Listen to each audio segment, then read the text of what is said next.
raise the water rates, you're voting in favor of that. It's because we don't have those funds available. We're depleting them slowly. It's up and down, but we're taking a downturn, a trend, if you will. I'll tell you that's the reason we're raising rates. I've also challenged Rick Denning to try to make his department more cost efficient. No one knows the job better than he does. He's an educator, if you will, in that department. So I have challenged him to reduce the cost of operations. And I know 30 days is a long time. I'd like for him to come back to the next board meeting with a proposal list of what he's going to have to do to cut costs. And I know it's not popular sometimes within the department. So I've been through these situations myself at times. And sometimes you have to tighten the belt and do what you have to do with less. So that's what we're looking at. Now Rick will say, I've reviewed it. I don't see any way we can cut anything, but he's going to have to go back through that again. I want to be showed on paper what his cost of operations is. I've asked about the chemicals. If we're selling less water, it should cost less to produce. But he tells me that his cost of chemicals have doubled in the last how many years? A year and a half, 2 years. So, maybe what we're charging, what his cost is legitimate. But those are things that I need to know, and you guys need to know as well. If there's some way we can cut costs, we're going to do it. We just can't raise rates to put ourselves well in the line. We have to tighten our belts as well. Sometimes the employees may say, there's no way.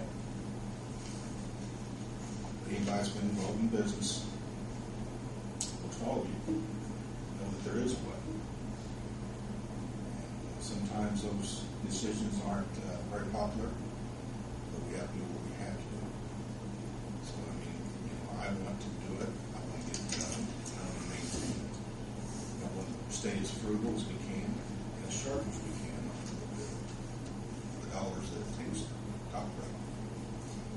So I know, Rick, it's putting a lot of burden on your shoulders, but it has to be done. I just have to look at it. So I want you guys to know what to expect next month.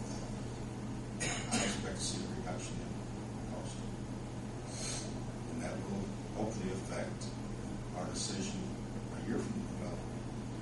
Maybe next summer, this summer. We'll review it again here in the fall. So hopefully we won't have to raise the 5%. It's been voted upon by the council. Hopefully the economy will pick up more. Maybe we'll have another industry. I say maybe. I'm optimistic about things. There are a few things in the works that should help us. You can't bet on something that should not for a fact that's not there. So, any questions on that? I'm sure Rick will do a good job and do what he can.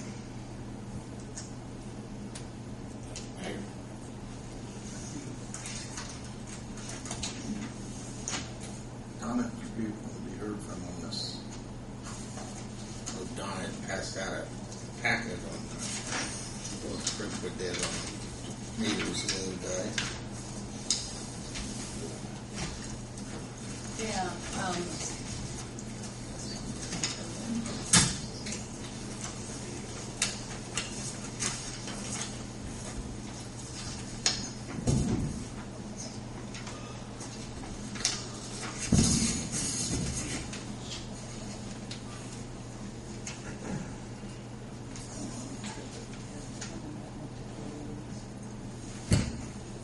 I had passed these out earlier. We went on a little field trip today and yesterday. A few board members. We had what we were doing is looking at the radio read system that we have in place. We had a few board members, a council member, a Board of Works member, and a water board member. My meter readers, myself, and the city engineer went. And it was basically to just go and show everybody what condition the system's in and kind of give an idea of what exactly is going on with it.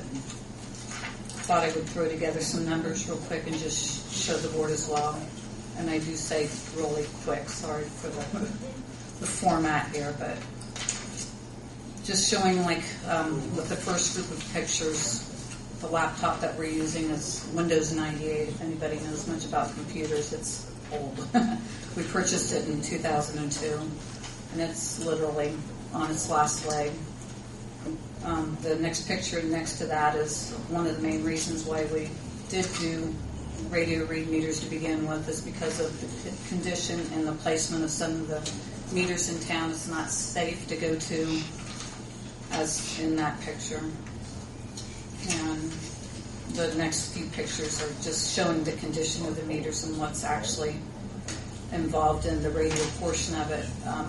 The last group of pictures shows, well, I should say the second last, I'm sorry, I'm jumping really far ahead, shows the little dial that's on it that's the transponder.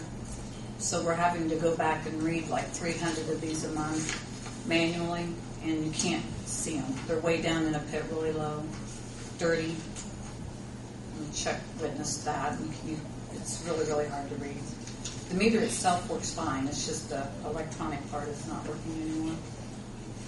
And we do not have a current system in place. The last group of pictures is just showing, the one on the left shows a stake. That's how these transponders are supposed to be placed in the pit. And the one next to that is rural water's meter that shows the antenna that goes up through the lid. The other picture, we had the kind of the transponder goes underneath the lid, which has an antenna wrapped around the transponder. Just was throwing it out to show, basically, to let everybody see and try to make a decision. As like the mayor stated, we're trying to cut costs, but we also, if your meters aren't working properly and you're spending all this time reading meters, that's costing as well. And we're trying to bring in more revenue by having good equipment. So I guess what the boards need to decide is if we're going to implement a new radio read system and if we're going to dive into it or what. But we do need to replace approximately 2,500 residential meters. I don't know about the larger meters, but the smaller ones do need replaced, whether it's developing a new radio read system or to take them out and just do direct read. We put money back for radio reads, which is listed in here as well as far as the cash goes. Doesn't mean we're going to spend it on that. It's just it was put back to spend. Originally we were to spend or to purchase 500 a year to start out slow, and if it worked the way we anticipated, we were going to be more aggressive with it and get them in as soon as we could. So we tried to put money back as we could. They started failing soon after. The company went bankrupt, and so they were guaranteed 5 years, and their path to beyond over. I've been approached by a person that from Johnson Controls.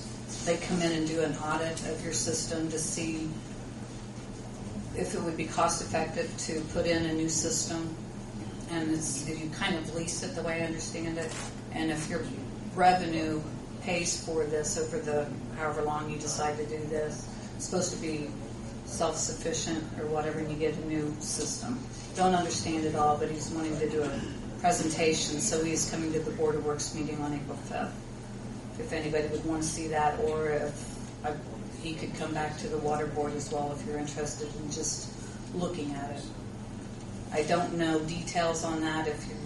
I mean, it's supposed to be free for them to do that, but I don't know what the fine line is on that.